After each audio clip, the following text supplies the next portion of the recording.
private midwife from UK Birth Centres, and she's going to tell us about having a baby's bedtime routine. Hi Jo. Hello, yes. Well, I'm thrilled to be able to talk about baby's nighttime routine.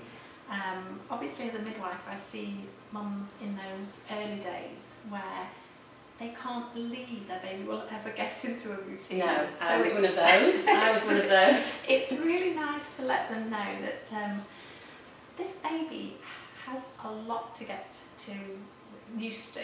In those early days, when you think it's been inside a dark womb for 9 months and had everything on tap, clearly it's going to find a lot of things to startle it. And so I think you talked before about holding your baby, calming it down. Things like saying shh, shh, shh actually is replicating the noises in the womb and works really well. Really? Yes, because you automatically say it, don't you? You know, it's one of those automatic things. Yes. You tell a baby to shush. That's right. and it's sort of that combined with the, you know, obviously trying to learn a little bit about, well, what could my baby be upset about? And of course, the big thing is, when will the baby sleep all night? Yes, well, again, it's a big topic of conversation. Yes. Again, the baby's pretty nocturnal for 9 months, being inside the womb. When you go to sleep at night, you're not making demands on your own food and oxygen. So actually, the night-time hours in the womb, the baby's getting loads of food and oxygen because it's not competing with you.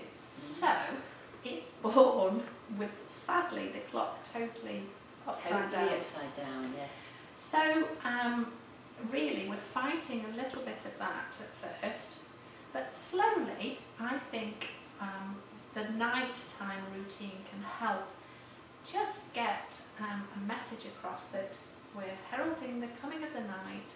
We're going to take off a set of clothes for the day, put on the little gym jams for the night, and it's nice and warm, and you can keep the room, you know, calmer. Do it away from the telly and all the blaring, just make it so that it's becoming a quieter time.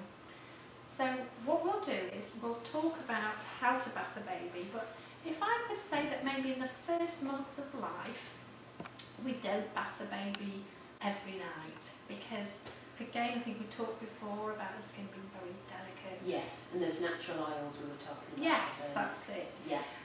So, I mean, sometimes you go to change a baby's nappy and it's, do you know the sort? We've had an explosion. Yes, yeah. Leaking everywhere. Well, you really don't want to be fiddling about with cotton wool balls at that point, do you? You know, you'd use bags and bags. You would. Yeah. So that would think, right, this is a bath. This is a bath job. So we would bath the baby.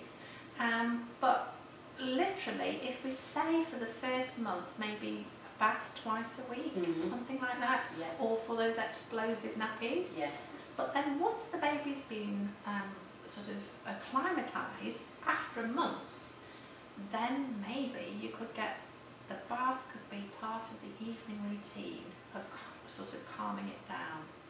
So we've got a nice bath here, it's on a firm surface. We test the water with this delicate area of our wrist, and we're trying to get just to a nice warm temperature that you just instinctively know. Yes. You know, you don't want to scald the baby, you don't want it. And the other thing is to have quite a deep amount of water. At first, you tend to have parents being so frightened that they put about ½ an inch of almost freezing water and wonder why the baby hates it. You know, we would hate it too. So we're looking to cover the baby so that the baby's nice and warm. So we've got the water. We've got a nice natural sponge. I'm going to use a top and tail sort of head to toe type of thing, and because my baby's newborn, I'm going to soak the baby out of the water and then use a sponge to rinse it off in the water. The idea behind that is that we don't want lots of bubbles around the baby's newborn skin, that when we lift the baby out is still on the baby. more likely to dry the skin up. Yes. So that's for later, when the babies love making bubbles and having fun in the bath. But tonight we're just going to use the top to toe wash. Yes. So we've shown you before, if you're going to bath a baby, you would do the face first. So I think just show you one side, we've done exactly like on a top to tail, where you're rinsing it off from the midline out and then drying it. And then you do the same on the other side. Very well said. It is. Then you would do the hair, which I'll show you again, which is, I call it the bagpipe hold, because we've got it lying along firmly, tucking the baby's legs against me. So baby feels nice and secure. And I feel in control as well. So the hair is over, just to wet, and then a little bit of solution, please, Jen. Yeah. So we often say tummy button sized amount. There we go, yeah. And then you just keep your hands nice and flat so that we're protecting that delicate little soft spot at the top of the head, and then we rinse it off. Now what I would do is keep the baby either closed or just undo all the, take all the clothes off to the nappy, but always keep the nappy on, basically because whilst you're doing all that, if they've not got a nappy on, all sorts could be happening under there. And then there'd be a wet towel, feel uncomfortable. That's it. So then we're ready to immerse the baby. So it's basically, so you wash face and hair. We do that first, yes. When the idea is that obviously you're thinking about cross-infection. A baby that's got a pooey bottom, you don't particularly want to use that water to cleanse the baby's face or hair with, do you? So we've used lovely clean water to do the top. So you're sort of thinking top half clean, bottom half not so clean. Yeah, and it allows you to concentrate on one thing at a time as well. I think, when you're a little bit nervous in the early days. Yes. So if we're thinking top to tail, that way down. So now, my little lovely, so I would get a nice wet hand, and then again a little bit of solution. We just use a little, and then we gently massage it in. There we go. Down your arms, across the tummy, and keep talking to the baby. The room should be nice and warm as well, so that the baby doesn't feel too exposed. So baby's really got his normal dry skin. Putting the top to toe wash on there before you... Yes, you're just sort of making a little wet lather. Now you hold the baby arm, your arm goes underneath the shoulders and under the arm, so that the head rests in the crook of my arm. Okay. And then you pick the bottom up, so that the baby's sitting on your hand, and then gently across, and then you sit the baby on the bottom of the bath.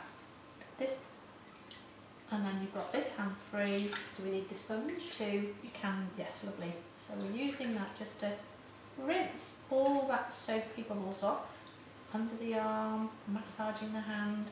Don't worry, sometimes this hand can go a little bit purpley because their circulation isn't as fully mature. That the arm that you hold is going to be sometimes a little bit on the purple side, but it's obviously very, very normal. So we've rinsed that off. Now, how do I do the bath? We hold the baby this way, so you've got the baby tipped forward over your arm, and then obviously this baby isn't as folded, but you wet that side, a little bit of soap, and I've got a good grip, its little chest's against my arm, and then gently massaging, and then get the soap off with a sponge.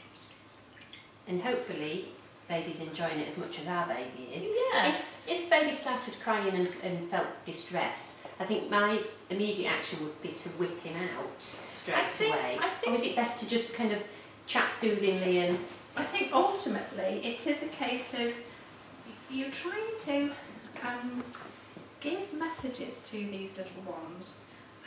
If you were to soldier on with a screaming baby, you're just going to get more stressed, and it's going to get stressed. So in a way, it's going to build up a message yes. that this isn't fun. A stressful situation. So I think my message would be, don't overdo it. If the baby's clearly not enjoying it, and actually it's pretty clean, you know, they're not rolling around in mud, are they? No, these little ones. I would sort of go with where you feel comfortable with it. The message is, I think, if you get the water nice and warm, the room's warm, they actually often love it. Enjoy it, yes. They're floating, there's that warmth around, just like you and I. And in time, you won't be able to get them out. No. Now, we dry where we feel wet, whereas they can't sort of say, I'm wet there or whatever. So if you sort of work your way, keeping them in the towel, you work your way down, massaging down their back, working your way across the chest, under the arm, down and down the legs. And then what I think is really nice is to have another warm towel that's been on the radiator. So now we're getting a wet one off, we can wrap the baby in the nice warm towel and then just put the nappy on and dress the baby. Yes, yeah. Like that that. sounds Did great. you enjoy that? I think he loved it. He loved every minute of it.